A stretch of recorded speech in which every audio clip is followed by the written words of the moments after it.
was 2014, Bob. I moved into this nice home in Encino, first time I could afford my own house. 5 years later, one night, somebody was pushing on the window. There's a couple people running around the backyard. I opened the door and I opened fire.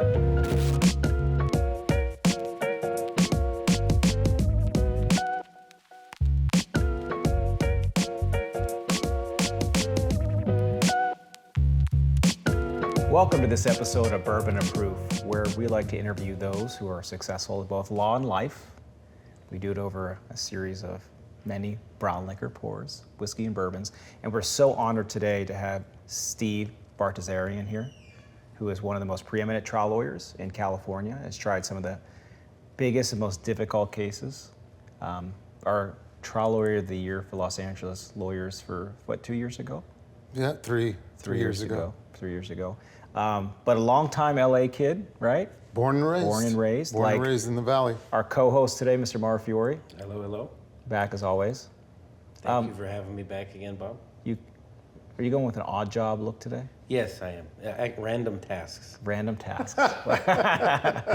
So again, today we're filming on location in the Arts District. This is Bike Shed. Thanks to Charles Liu and Tom Hardy for filming in their private bar today. Today we're going to start off just drinking. All right, Great. So we're going to start with this High West Double Rye, and this is one of the more limited edition ones. Let's do it. Let's get right into it.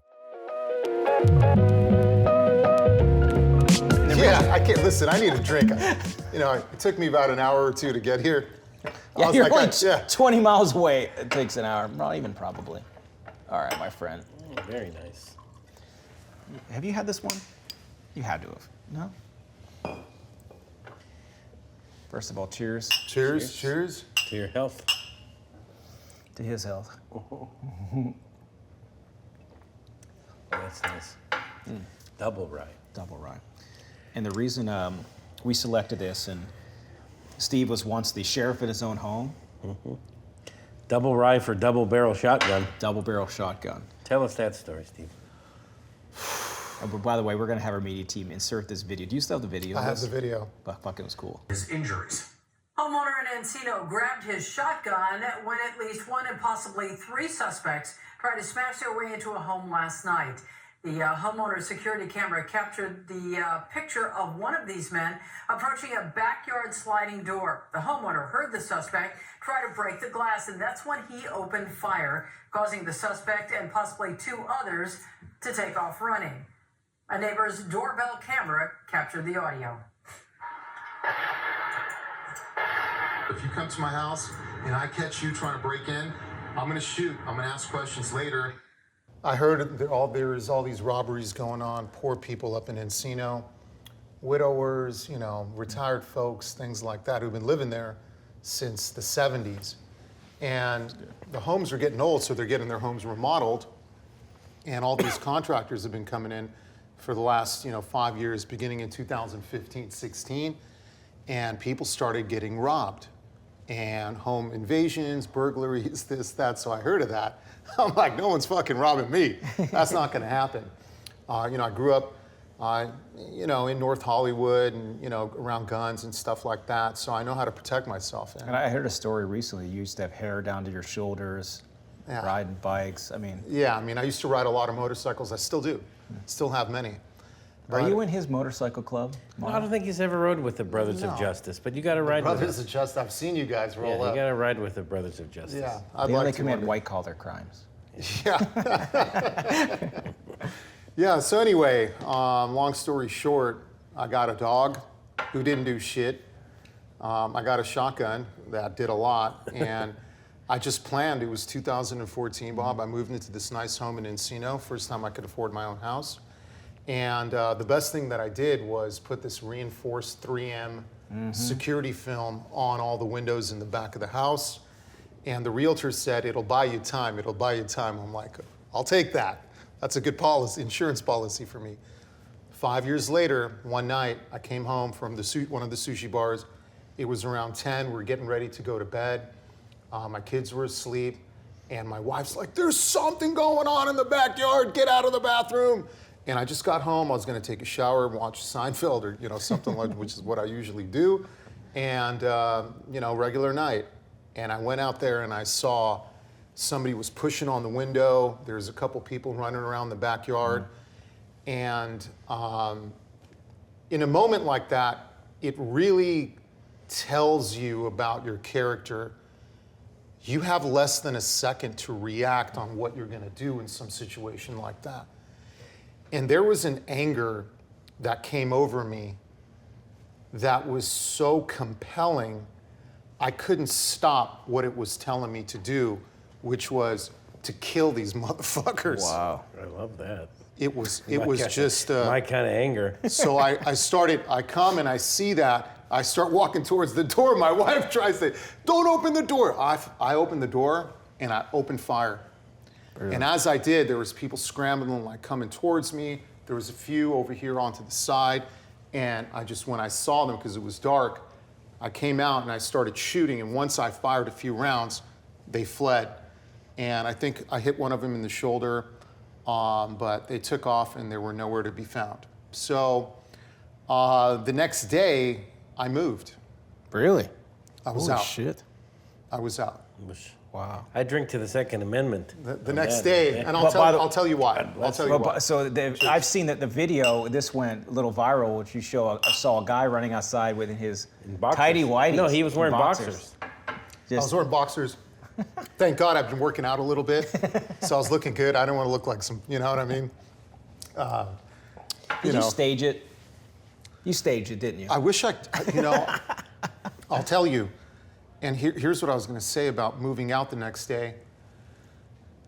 It tripped me out, man. Like when we try these cases and we have to make these crazy important decisions, I don't flinch for a second. I could turn down a $5-10 million offer after I sit down for my closing argument. When they whisper, you go 10. I could say, I'm like, get the fuck out of here. I'm not taking that. I'm going to let it roll. 2 seconds. I've been prepared years. I don't get nervous ever. My heart beats maybe just a little, not out of fear or anxiety, out of excitement. I can't wait to tell this jury whatever the hell it is that I'm doing. So I'm pretty cool, man. Under pressure, I never fold. Never. It's never happened. Dude, the day after this thing, I woke up, I was a fucking basket case. I burst the vessel in my eye. Like, I woke up like I was every little crack in the house. I was like, my wife, my kids were there.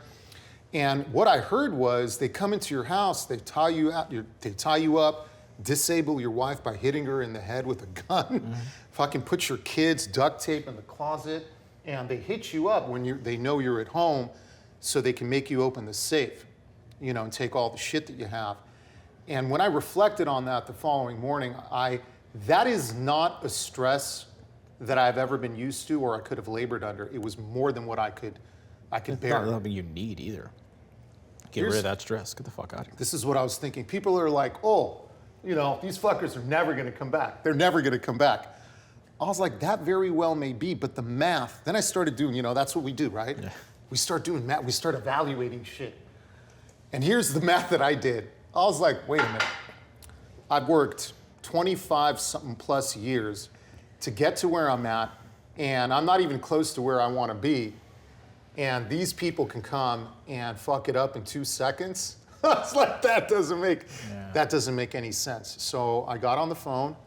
I started making phone calls. At that time, 2019, it's not too long ago, but I didn't have what I had now. Now is a different story.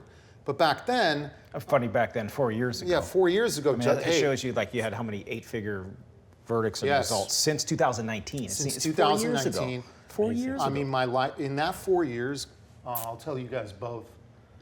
I've known Morrow since the 90s. I've known him for a long time. I've known Steve since before we were both lawyers, and I've been a lawyer for 25 years, so I tell you how long I've known him. Yeah, we've known each other. And he was real cuckoo back then, too. Yeah, I was something else, man. I was a ton of... Back then, still is. It still is, but I'll tell you, my life came to fruition, Bob, in those 4 years.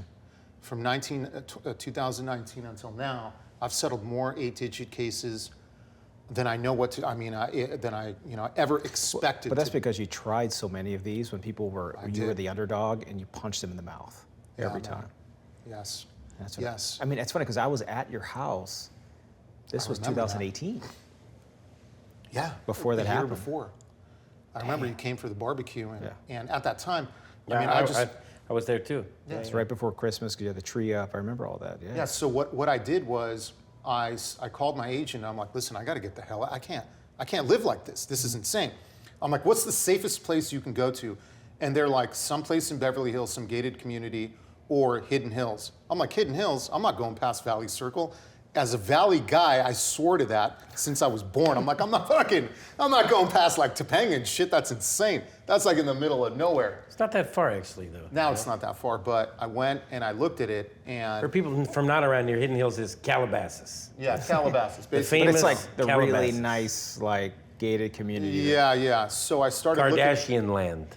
Yeah, I live across the street from the Kardashians. I know, I dropped you off that one night. So I started looking at these homes, and they're like 8 million, 12 million. I'm like, yo, no. I was looking like at the 2 to 3 range at that time. I didn't have the money, I didn't have it. I didn't have it, man. Yeah. I mean, I had saved a lot, so I never had to worry, but I didn't have that kind of cash. So what I did was we stayed at the AKA or some shit off of Wilshire and Beverly Hills. What's the AKA? What? It's a condo for rent, okay. long term. We rented it for 2 months, stayed there, and I got my ass on the phone, and I started calling all the defense attorneys that I had relationships with, told them my predicament, and I'm like, please pay me now, man, so I can move the fuck out of here. What? This is how much I need down. Can we settle this case? No more posturing. Stop fucking around. No bill. Don't bill it. It's going to settle for X, this, that. Can we do it now instead of a year from now or 8 months? And some of them were like, okay. And I got some cases resolved. I got paid, and I was able to put a fucking down payment, on those homes. Now he bought the block cash. Yeah, well, close to it. I remember right around this time because we went to Santa Barbara. Me and you and Gary and your wife. Oh, yes. And we were on the plane. I was on the plane and back. you were telling Gary this whole Fucking story. I was telling Gary this story, and Gary's like, why don't you buy a $15 million house? Yeah. I was like, where, dude? Like, where am I going to get 15 million? Where am I going to get? You need like 50% down on these homes, you know what I mean? Gary has an interesting philosophy on real estate, but it works well for him. Yeah, he tells he's me the like- same shit. I'm like, why would I do that? But Yeah, he's like, why not? I'm like, dude, so. Yeah, I remember on the plane you were showing us the pictures, and I was like, that looks like a great place to meet, man. I got it, yeah. yeah, for 15 million, probably Yeah, a it really looks nice great. place. Yeah, so I got a call, and they were interested in letting me stay there for 6 months. I've never told this to anyone. So they're like, we'll give it to you for 6 months. We're going to charge you some insane fucking figure, and that'll go towards your down payment. Oh, credit And towards. we'll only take like 10, 15 grand of it. I was like, no problem. So 6 months, I move in, and now I'm trying to close. Yeah, trying to get the money I'm and to trying do to it. close it. God, that must have been stressful. So, I wouldn't qualify for the loan in 2018-19, but finally, everything came together. And this went right around COVID hit right around then too. That's the other thing, man. It was right. This is like November of 2019. We went to up in Santa Barbara for Nick's trial college thing, and then Oh, I all of a was sudden there, COVID yeah. COVID hits. And But I didn't so- take a plane up there. I just like drove my car. Well, we don't do that It's anymore. not far. It's like an hour drive. What the fuck? Gary said, you want to fly up on my plane? Sure. You know how hard I am to convince. What do you say? said, Somebody I'll- asks you to open an envelope? I said, I'll go to the opening of an envelope if someone invites me, So Gary's like, you want to fly my plane to Santa Barbara? Sure. It took me an hour to drive to the airport. It would have taken an hour and a half to get to Santa Barbara. Mara flies in more private jets than anybody I've ever met in my life. Oh, yeah. I mean, I always tell people, man, I don't have a private plane. People think, man, I must have a Yeah, but private your jet. 3 friends. Oh, 4 now. I have 4 friends of mine all have planes. Shit, and they always say, you want to go here? You want to go there? Oh, sure. Like, I got my Yeah, we bags were on a packed. text chain the other day, and within how many seconds that he was like, I'm in. I'm in. Steve was like, you guys want to fly to Austin on whatever date? I said, yeah, I do. But this was like we were the other ones up at like 5:30 in the morning when that text went out. Alex's wife, she was still sleeping. He didn't even ask like, hey, can I go on this fucking work trip? He's Yeah, like, this I'm in. guy, you invite him anywhere, he's going. I'm going, He man. doesn't. He's coming. I'm ready to party. Yeah. I'm ready. That Bob says, you want to go to Europe for 6 weeks? All right. Yeah, for real. He says. And I went for 6 weeks to Europe with a guy. This guy gets pissed off if you don't invite him somewhere and he finds out that you went He somewhere. does do that to me too. He calls. He- He's what like, am I, the scum he's of like, my hey nation? man, how come I wasn't invited? I'm like, I didn't even, dude. Where?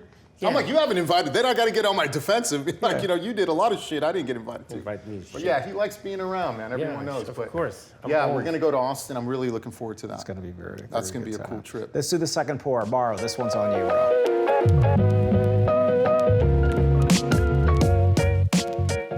All right. Well, everybody knows Steve is a restaurateur. Well, not everybody. Listeners and Well, viewers don't know this story. People who don't know Steve's story, he owns some very high-end sushi places in LA. And when I mean high-end, if you go to any of the sushi places, bring your Amex Black because true. it'll knock your socks off if you look at it by the time you're done having dinner. Thank God I always go and eat with him, so we never see the bill, thank God. But I've had friends of mine complain, they're like, I went to that place, man, it was good, but it cost me like $1,500 and I don't even drink. I said, well, was it the best sushi you ever had? Yeah. I said, well, then you got your money's worth. That's how I bought the plane. Yeah, so No, that's not how. I'm kidding. But Steve's got these very high-end sushi bars, 3 of them right now. You got 3. Five. You got Five. Fuck. Yeah. But it's everybody that I know that like they talk about. For those that don't know, Steve's also an amazing chef. I mean, you almost quit law just to do this. I mean, I thought about it. I never really considered it seriously, but. So this is what a is this? Yamazaki. Before we go any This is further, what do we got? Japanese single malt whiskey, and it goes along with this with the sushi theme. This is a 12-year Yamazaki single malt. So All right. let's try out this Japanese. Can you spin that so that we can? Show Even the though camera? Bob and I are bourbon connoisseurs, we're going Japanese whiskey. Hey, listen, for I brought you. some whiskey. we're going Japanese. I We're really going think Japanese. so. I'm turning Japanese. Oh, that's what it is. Who sings that song? know, but Trivia. Depeche Mode, I don't Trivia. Violent Femmes. Oh, really? Smoky, light, delicious, easy to drink. Not my palate, but that's okay. Definitely Yeah. light. I don't like how it finishes. It's a little much for me. It tastes like Oban. Have It's you had like- Oban yeah, 14? This almost tastes like a Johnny Walker Blue, which I think is one of the shittiest stuff out. Please keep giving that to me as gifts. So you could re-gift it. I like racking them up and I could re-gift That's it. what I do too. I could re-gift it. I'm like, yes. Somebody gives me a fucking Johnny Walker Blue. I'm You like, know who to oh, give that thank to, you. yeah. Yeah, And I'm like, I know exactly who I'm going to give this to. With the I've Johnny Walker re-gifted a Blue- bunch of those. What I do is I open it up and make sure there's no fucking gift message in there first. Don't make that mistake. Make No, sure, I usually just take the bottle. don't. Well, yeah, take that smart. But open the Yeah. box. If you give the Oh, box, I always do. I yeah. take it out of the box. Oh, yeah. You give somebody blue in a box, they know, not really, because as long as there's no gift message, or like one time somebody engraved my name on it as a gift, and I And you almost gave it re-gifted away? it. No, thank God I opened the fucking box. Oh, wow, that would have been tough. That'd have been real bad. Yeah, that would have been bad. I like that. That would have been bad. I've re-gifted a few blue labels in my day. Many. I always get the same, every year, I get 2 or 3 of them from the same people for like They never Christmas learn. gifts. They never learn. And I don't complain, I'll take them. Then I give them away. Yeah, it's a good regifting gift. See this. I remember, Steve says he knows me since the 90s. Yeah, I remember Steve would come when he was... I almost want to say I wish I didn't. I used to have this poker game long time man. ago. Well, you've been to his poker games? Dude, I used to go to his poker Get the games in the fuck outta here. 90s. And he'd show up, and I always tell people this story. Steve would show up, and he'd have no money. And I'd give him house chips on credit. I'd say, Steve, I'm going to give Steve $300 credit. And then he would have to play the whole night to try to get out of the $300 hole. And he would, the son of a bitch, good poker player. But Steve, my friends would always be like, I'd walk away with like $3,000. yeah, he'd walk around with like $3,000. So I'd be like, Mara, here's your 300. I'll take my $3,000. Thank you. But people look now, we have 2023, and like, since the 90s, I was early teens that we met. Everybody assumes now that Steve always had this success in cash, Dude. right? But you do. But we talked about Yes. this. We were at the Cali convention. Where do you feel like you had a chip on your shoulder because everybody thought you were just another Armenian lawyer? Absolutely, man. Like I was treated like fucking shit. Nobody cared about me, Now people look at me and they think, oh, this guy's got, he's sitting on, 50, 100 million or whatever the hell it is. And they think that that's how it's always been. It hasn't been like that. I grew up with some money. Mauro knows, my dad had cash and stuff, and he was an immigrant, worked his ass off. But growing up, I always had a chip on my shoulder, especially when I entered the attorney world, because I figured now I'm somebody. I took the bar, went to Thomas Jefferson, by the way. Now I unaccredited. watched the show, By so the way, I know. Let's play Never Have I Ever went to an accredited law school right now. It's just me. So I walk But in. I have like 6 of my partners went to Thomas Jefferson. I heard. Best lawyers, I know. yeah. I know. Best Grayson lawyers. did. His Grayson, wife. Sevi, his wife, but my partners, Travis Davis, my brother Brandon went there. It was a good Sevi, school, Grayson. but- One of my old law clerks is there now in their second year it's a great law in school. San Diego. Yeah, It's still there. I'll say what Grayson said. I went there while it was accredited, so I feel good about that. But walking into Cala, or plaintiffs' bar associations and just the bar itself, now you're expected. I was expecting. I've taken the bar. I've passed. I'm a lawyer. I was with a firm, Chung Denove, Rowland Bennett Oh, at the time. wow. Jack I didn't Denove. know I that. just got hired. That's an interesting story as well. And you don't get treated. People are very nice. Cala's always been very nice. I've never been disrespected in any way. But you're not seen. You're kind of written off. Who the fuck are you?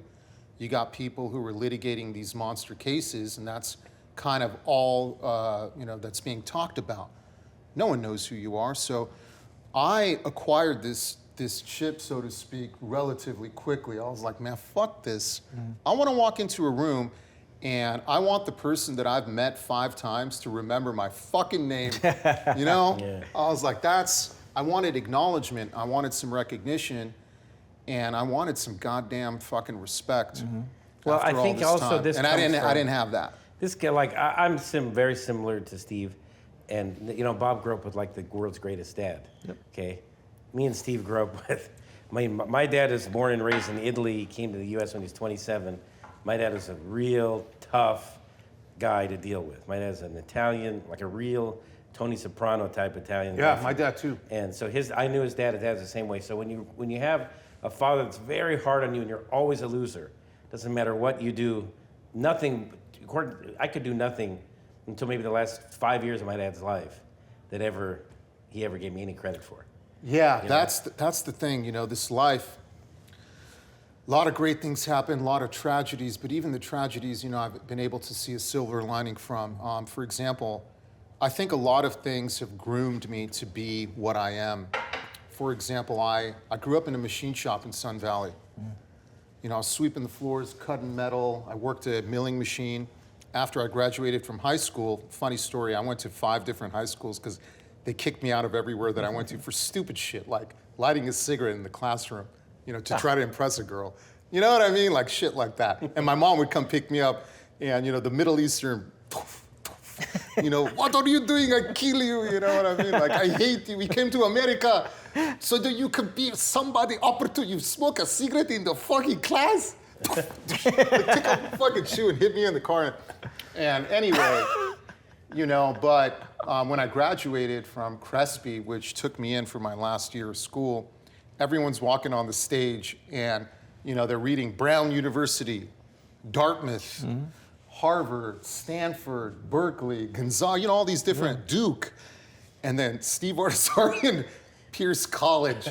Dude, I tell you, when I got in the car to drive home, my dad, he just fucking just sitting. I thought he was going to be proud of me. We're supposed to go to Buca di Beppo in Encino on Ventura Boulevard and have like a night. That was our celebration plate when I came under for Yeah, Lost. that didn't happen. Instead, I got in the car and my mom was there and I sat in the back. I'm like, we going? And my dad was so pissed he just drove home.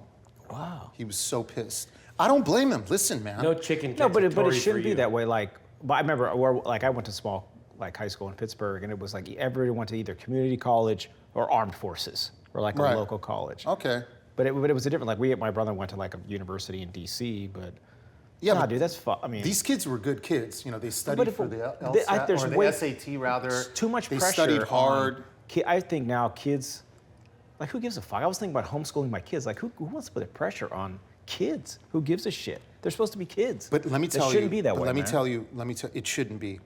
I look at my kids now and I can't, I could never even think about even raising my voice too much. Yeah. I mean, I do. Hey, don't do that, But the way that my dad treated me and raised me really shaped the person that I am today.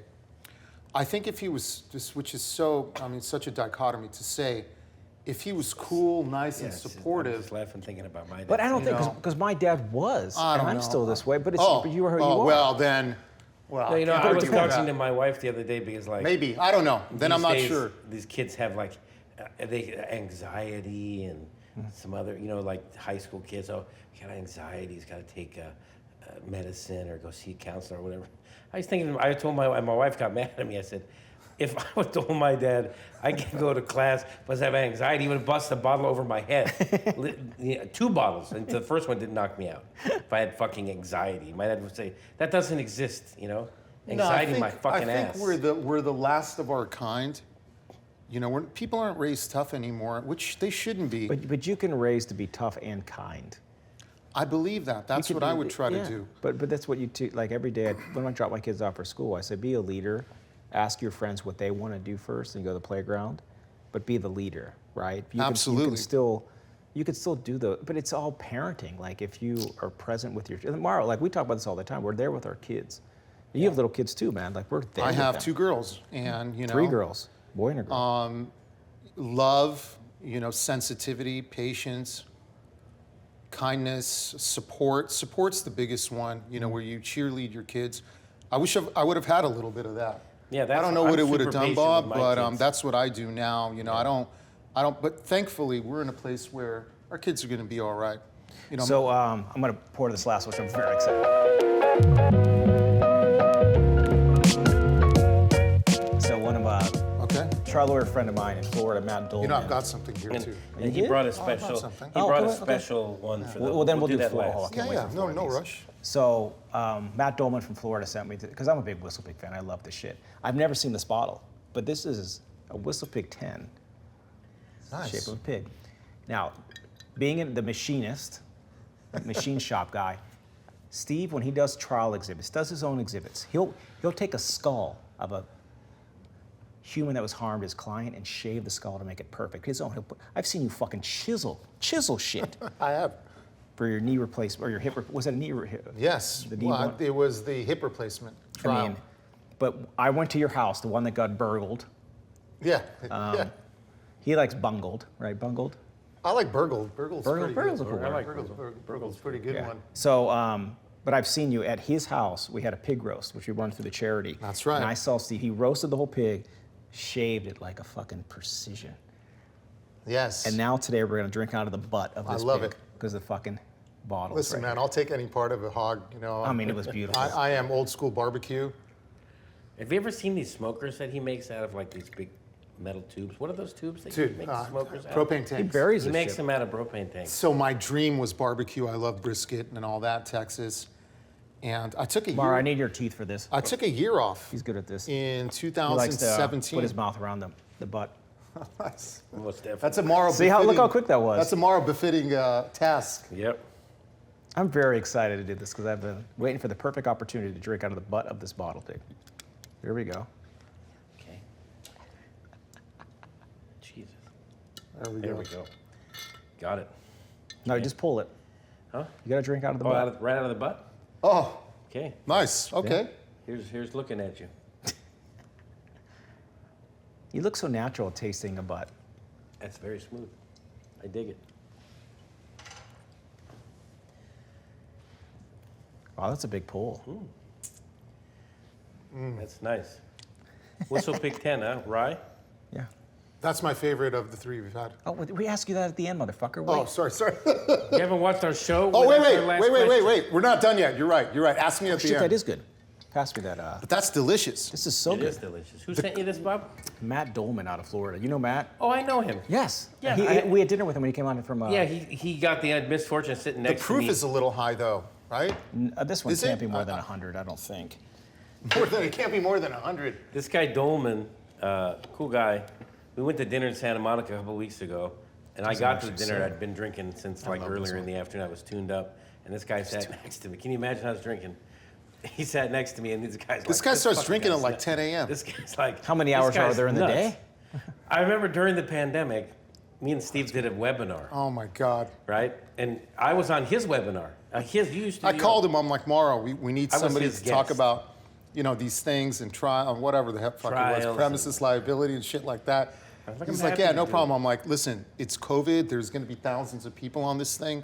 Please, please, just Just hold it together. When it started, This guy I was shows up shirtless. I was shirtless when it started. Did he Jeffrey Tube in you? Did you tube in it? Then I had to put a shirt on, and then I think I drank an entire bottle of bourbon. He was, by the end, he was like, slipping falls. I don't know. I drank a whole bottle. Bobby almost fell out of the Those chair. shows man. were like 11:30 a.m. shows. Yeah, it was started at 10. Yeah, so he pulls Oh out a my bottle. God. There's like people watching, like we're trying to like. They're like, is he okay? I He was like, he's pulls fine. out a he's bottle. fine. So I'm like, he's Oh fine. my God. That was the best webinar ever. That was. People was love insane. that. People are texting me. They're like, is he gonna be okay? So they're like, is he gonna be okay? I'm like, it's tomorrow. He'll be fine. This is par for the course for him.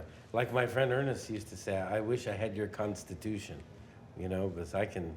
So when I play Dungeons and Dragons, the number one attribute I want is constitution. You want your player healthy over other attributes. Yeah, whatever, for sure. You don't know what we're talking about, but it's okay. I do. You had Lou. What was his name? Charles Liu, this is his place. Yes. Yeah. You had him on. Yeah. I watched that episode. I did a little research. I wanted to be There you go. prepared. So I watched a lot. So I know that. I know the Italian restaurant in Pittsburgh that I think you got your first tattoo across the street. Yeah, that was my grandparents' Italian deli across the street. We went to McKee. It was McKee's. I think that was on that episode. God, I don't remember a lot of these episodes, but it gets a little fuzzy at the end. Yeah. There's a few episodes, Mara, I've done that I don't remember. Yeah. That's true. Some of the time, if we do too many in one day. Steve, let me ask you a question. Since your wife's a lawyer, how's it working with your wife? You used to work together with her, right? Now she doesn't practice anymore. What's Well, the now story? that's going to require another drink. I don't even see him have something over there. I just saw his Pellegrino. Oh my God, look at this. Look Well, at I this. brought the Pellegrino as a palate cleanser, which I'm going to take a sip. However, listen, I know What's in the box? 10 years, 12 What's in years the are box? good. I know price points, $80. You can get a good bottle for $35. Yeah, exactly. The High West But is a $35 my story with this bottle is I wanted to get to a point where I didn't want to fuck around. Mm-hmm. You know what I mean? Like, I just wanted to go for it and appreciate that. have whatever it is that I wanted to have. That's kind of one of my goals. And so this bottle, Stop peeking, dude. He's fucking peeking. and so this bottle kind of represents I'm dying that. of anticipation. This is your. And you like- kind of know that. So I know you like bourbon, so that's why I got a Pappy 23, and I think we Yes, shared we it together. We did drink Funny the whole st- fucking bottle. We met Steve out for dinner. He came to Manhattan Beach, our neck of the woods. He brought a bottle of Pappy 23, and we drank the whole fucking bottle that night. Yeah. Yep. Like pigs. I think there was a little. I wanted to make sure there was a little No, left. I so have you this could much take- left. I put I on my wanted you shelf. to take some home, but I Oh, brought the boy. big boy just because I Macallan, felt I've like never seen one of these with my eyes.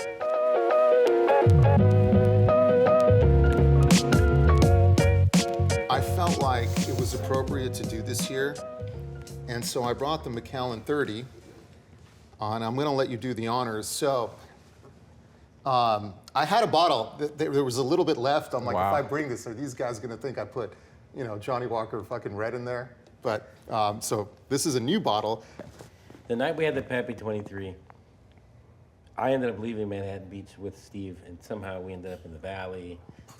We ended up deep in the valley. Bottom line is I took him home at 4:30 in the morning to Hidden Hills. Is this where you dropped off at the Kardashians' house? No, well, I dropped him off at his house, and I was like, who are these people across the street? There's look like fucking ninjas hiding in the bushes. He's like, that's whatever Kardashian's house. She's got fucking crazy ass security, but they figured me and him rolling at 4:30 in the morning. I got like a Navy SEAL waiting in the parking lot, across the street from. I thought I was gonna get shot. I was like, damn, that's security, man. No, they have some serious security. You can't even fuck around. But right across the street from his house. I was like, damn, let me get out of this neighborhood before they grab me. They're gonna say, you don't belong here. Hey, you don't. Listen, I'll tell you this. Every morning I get up, I walk outside, I'm like, are they going to come and get me? Am I going to get accused of a crime here? And Do I I look live like here. I'm going to steal something? I feel like, but then as every day goes by, I'm like, no, I belong. It's okay. They know me now. All right, so the 30. So this is the double cask 30, 2 different casks. It's clean. I mean, this thing has been sitting for God knows how long. Yeah. At least 30 years, maybe a little bit more. But the reason why I like it is 2 reasons. One, it's smooth as hell. I mean, it just goes down super smooth. I'm a Macallan drinker. I'm an Oban drinker. I drink a lot of Scotch, a lot of different whiskeys and stuff like that. But when it gets to this, there's something about it where it sits for that long of time. It just becomes something that's just so smooth and so flavorful that I really love it, and it's a very special thing. So anyway, It has a procedure. Everything's with little magnets here, and you The fuck, man. can remove them here like this. Even the little things they have, embossed with like some, burned into the wood, like they're designed. Damn. Super cool, man. Super cool. It's like a Rubik's Cube to get my fucking whiskey. All right. This is like Pepperidge. I'm letting you do the honors. It's like Pepperidge, like Ridge Farms bread, where you have to, it's like wrapped twice. That's a Mitch Hedberg joke, but it's so good to get it. The only thing is I'm taking that with me when I leave. Oh, please. No problem. Wow. I want to say I'm kidding. Does but I'm dust not come kidding. out of this when you do it? Like a Little mummy? bit. It's like a mummy? A little bit. Wow. That was like Morrow's Saturday night right there. Or late night. I'll tell you, Saturday I ended up at XS at Las Vegas at the Wynn. Give me your glass before you tell a very inappropriate Watching Calvin Harris with the Ray from Even Up. I'll take It was a hell of little a bit night. more since we're story. here. Just a little bit more. Perfect. Thank you. Oh, I like the color. Yeah, help yourselves, man. All right. Well, this is definitely a special treat. Cheers. We'll do the cilantro. Yep. Cheers. Wow, it's just so smooth, huh? It's amazing. That's good. I'm not a Macallan drinker, but this I can drink. See, that's the thing. All these other things we've had, they're equally good. It's their own just way. a little bit of a difference of this smoothness, just a little bit of the rough edges polished off. But what did you grow up drinking? Arrat. Coors Light What I mean, other than and Skull Wintergreen. What's that we were Armenian Coors Light. brandy? We were like Keystone Light. We used to get Coors 30 Light. Stone. What's that Armenian brandy? Arrat? Noi. Ararat and Noi. Yeah. But So- that's the thing. Armenians, I grew up with a lot of Armenians. I always drank Armenian brandy. Armenian brandies are, listen, man, my mom called me one day. It was like 2009. She's like, I'm taking you to Armenia. I'm like, no, you're not. She's like, we're gonna go. We're gonna go to Yerevan, Armenia, because, that's where we're from. homeland, There's right? You gotta different go. kinds of Armenians, but she wanted me to see it. It was important for her for me to know like what it was like, and it was super cool, man. We got there. Everyone spoke Armenian, which I was like, it was new to me. It was my land. I felt kind of, it was a different feeling. I felt like it was mine and stuff. It was awesome. First thing I did, I was like, where's the fucking cognacs? Yeah, Armenian cognac, Armenian Yeah, the next brandies. morning I took a tour of the factory. Noi, N-O-Y is one of them. Ararat is one of them. And they have these barrel tastings, Bob. I mean, they have you taste like things that are like 100 years old. Super cool, man. Super nice. You ever go to a John's Market in LA? There are these John's Market. These Armenian markets, and they have like 100 Armenian brandies and cognacs. It's just crazy. John's? John's Market is for whatever reason, the Armenian market. He's Armenian. it is. So the I'm- Armenian market in LA is called John's. It's called John's. It's been that way for a long time. So by nature, I feel like I'm a cognac drinker. That's what I drink now at home. I'll go to sushi. Interesting. Sake is my go-to. So sake, the different kinds of sake that I drink, they're the best that you can find. Some of them are run-of-the-mill, but I drink the whole spectrum. I love it. It's my number one thing. It's my love. But when I get home and I want another glass or two, my wife's like, "You're done." I'm like, "Please, let me just have one more." And she's cool. She lets me do what I want to do. But I'll go to cognac, and I've been drinking this Louis XIII. Oh, of course. Because I can get a good Armenian connection on it, and it's not stolen, so don't get any ideas. But I get like 10% off. And I got to tell you, man, I really love it. It's delicious. It's really good. So I love the really aged stuff. It's just a lot more expensive than... But do you like the aged stuff for the taste or the story? I don't know the story. Do you like it because it's like, shit's been in there for But 30 the years. answer The is shit that yes to both. But I used to like the story, kind of when we say you're new money, when you can afford some of these things, and I don't buy them too often. But when I did, I was like, oh, this is so cool. We're at the club with the bottle of, Ace of Spades or whatever. So that kind of carried over. When I started getting some nice spirits and stuff like that, I was drinking them because they were cool to drink. Then I realized after years of drinking them, I was like, this shit's actually really good. I was like, this shit is actually really good. It's well-rounded. It's just smooth. It's got all kinds of... It's like in the bourbon business right now. Everyone's into bourbon, like this is a bourbon show. There's Pappy Van Winkle, Pappy 23, like the bottle of Pappy 23 that you brought out to dinner so that good. we drank. Yeah, that was exquisite, man. It's good, man. I don't know if it's worth $40,000, whatever they get crazy money for Pappy, but it's definitely head and shoulders above any other shit you can drink. Whether it's worth the thousands of dollars that people pay for it, I don't know. But It's just supply and just demand, amazing. story and demand. It's supply and Right? demand. It's just amazing how good it is. And when you drink stuff like this, I'm not a whiskey drinker, but I this had is no idea amazing. what Pappy was. I was watching Justified, Yes. the show, with, what's his name? Timothy Oliphant. Oliphant. Great show, great show. And when it first came out several years ago, I remember they used to walk into the bar. I'll have a Pappy. Give me a Pappy. I was like, what the fuck is this Pappy? I was like, what is this? I didn't know what bourbon. You know, I mean, I wasn't a big bourbon. So I started Googling it, and I found Pappy 23. And, you know, it's the best of the bunch. So I bought a bottle. At that time, it was like $600. Now, Now, Yeah. God, now it's like 500. Bet he 12 didn't buy grand. a dozen of You them. know, now it's like 8 grand or some shit, some crazy thing like that. But when I saw it, I'm like, you know, I was like, I think Bob would love this. Yeah, and we were texting, dude. And one of our friends from Alabama was in town for that trip. Oh, by the way, one of our good friends we played baseball with was in Justified. Do you remember this? He got killed in the season finale or the lead up to season The finale. guy who was in 45, the Yep, the Jesse shortstop? Luken. Yeah, 42. Jesse Luken. We used to play baseball on a team, and He was in Justified. we had a couple actors on the team. He was a pretty good actor. In that movie 42, was it 42? He played the second Jackie baseman. Robinson movie. He was great in that. He was a shortstop. What in happened that. to him? I heard he's working as a waiter or something. You know, I mean, he hasn't been getting too much new movie roles. He's been, I mean, he gets roles here and there, but Jesse's a good dude. I mean, it's just, the actor life is hard. He had a spell of good films, and then, but it's one of our other friends that we were on the same baseball team with. He was acting. They were all working the Cheesecake Factory down in the Grove. And they would take auditions and do stuff. But now Racky, a good friend of ours, is our trial tech, everything. He's with the guy launching a video game with us. Just a very smart dude. His brother's a lawyer in Boston. I have like 4 cases with him right now from connections. Steve, how do you feel? Are you doing any cases out of town, or are you just sticking what's to your deal, this in man? California? You know, I hear you guys doing all these cases up north. This guy's in Washington now. I'm in Seattle. You're in Texas, which I want to go to in November. I never, you know, my brain was always a smaller brain. I want, you know, so to speak. Like a reptilian brain. I'm going to file a motion to limine on that. But I was just focused on, in my whole life, I just wanted to do one thing in my lawyer life. When I found out what that trial lawyer of the year was for Cala, it's the only thing that I focused on. Yeah. You know, I didn't care about much else. I just wanted that, and I sacrificed a lot for that. And so I never even gave any thought to going out of state or doing anything out of town even. You know, I tried some cases up north and this and that, but now, now that, you know, we're a little bit more. But you had that accomplishment, dude. Like, so for those of you who are watching or listening, there's a very prestigious award in Los Angeles that is the largest. It is the largest plaintiff bar in the nation. There's thousands of members. Right. I'm on the board, been for a long time, and I have been. You in know that who else room. is on the board?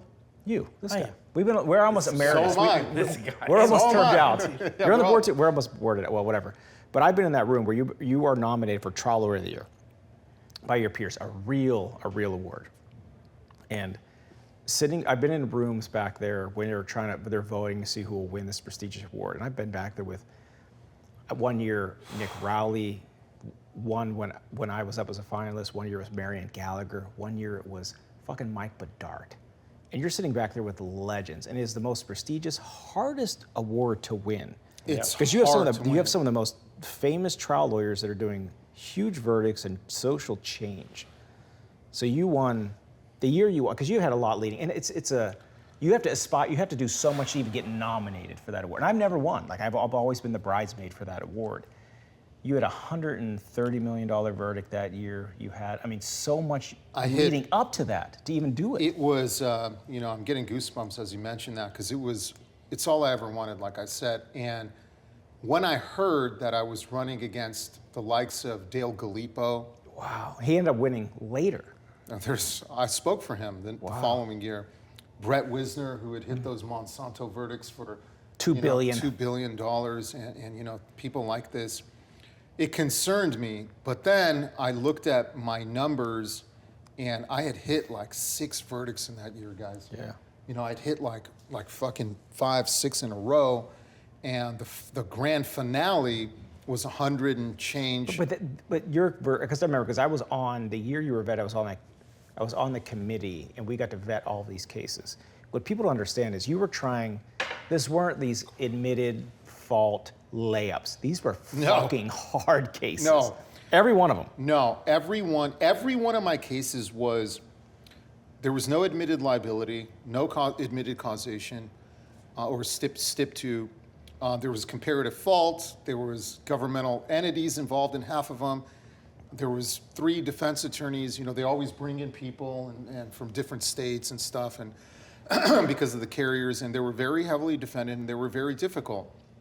And I spent tireless nights thinking about how the hell I'm going to win. So a lot of people say, "Oh, you're a great trial lawyer." Yeah, maybe, but I think the magic comes from being a better evaluator. A better evaluator. So for example, I can try a case. We can all try a case. I can give the transcript of a case that I tried to some third-year lawyer and say, go there and read this shit. And they're gonna be okay, you know? But it's coming up with that's the difference. And so I tell a lot of people that wanna do what we're doing, you don't have to be great in trial. You just gotta not make outcome determinative mistakes. Know what to object to, don't fuck up, know what to say to the judge, keep your decorum. But it's the 2 months, 3 months leading up to it. It's all prep, man. It's all the prep and the evaluation. So for example, my thing is this. People ask me, like, how come you keep popping off with these verdicts? And I say, because I know what I'm gonna lose. I lost my first, Mauro, I think he'll know this, and he may have been in the same boat. Wait, Mauro's never lost a case. Oh, never. Well, this month. I have enough defense verdicts. If you're not losing, you're not trying cases. That's bullshit. Don't listen. So, see. I win too. Will you at least say I win? He always wins. He always wins. See, I shit win like too. that. You know, I used to go off things like this, Bob. You know, if you're not losing cases, you're not trying them. Or won some, I should have lost some, I should have won. Bullshit. I agree with this. I win I've lost 2. I One win got a every return appeal, fucking the other case. had a high low, and I still got paid millions. I win every fucking case that I try, and I lose. If I lose, I know I'm going to lose. I focus grouped it 5 times. But here's what we do now. What we do is we have this formula down at our firm. And Matt Wibley's my partner there, and he Matt helps me. Wibley, by the way, he was in the band Sum 41. He was in the Little band Sum trivia. 41. Sum yeah. 41. He This was guy a, tries he to was kiss a me. keyboard player, but his cousin's the lead singer. Yeah. And he Crazy said he story. and he said he could barely play the keyboard. You ever Yeah, see he the- sucked. They had to but- put numbers on the keyboard. but he was He in got the- into law school with a fucking cut-off T-shirt, hair down below his Yeah, shoulders, probably yeah. like you were. I told him, fucker. I was like, when he came to my firm, I'm gonna cut that shit out. But him and I, Okay, Dad. over the last 10 years, we encourage him to do it now. We're like, grow your hair. He's like, no, I'm concerned, Anyway, but our formula is this, Bob. It's very simple. We don't want to lose. So we decided a long time ago we're going to develop a way that everyone's going to subscribe to. And I heard, a lot of these talks that you've had, the bourbon proof things that you've had, we teach everyone, I don't want to just, it's not just me. I want everyone in my firm to know. So I spent about 30 to 45 minutes every day telling all the associates what I do.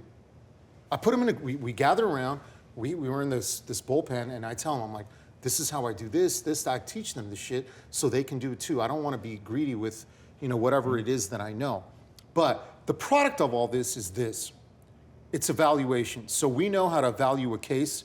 If it's $10 and you offer me $6 to $8, I'm going to settle. You have to settle. $9 is too much. They're never going to pay the shit. $5 is too low. They know you're not going to accept it. So what we wait for is for defense to offer us $2 on a case that I know is worth 10.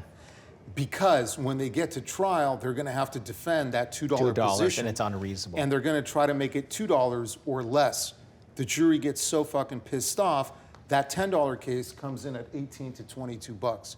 And that's how I pop off these verdicts. I wait. You have to find a trigger for the jury. Why do they get mad?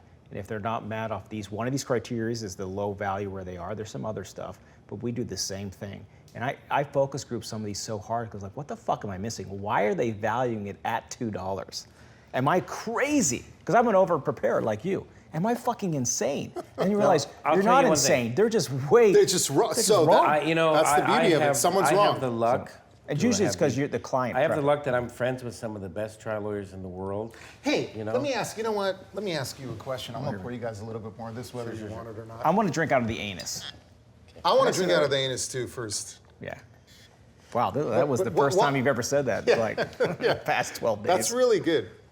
How tight did you put this on? Hey, let me ask you You put this. it on. They really plugged the butt. Let me ask you Yes, this. sir. You know, you're friends with everybody. Not everybody. I know there's some people. A couple people that Yeah, I'm yeah, not friends a with. couple of people. Can't get off the 99%. anus. Give it to me, I'll. Here, I'll open it.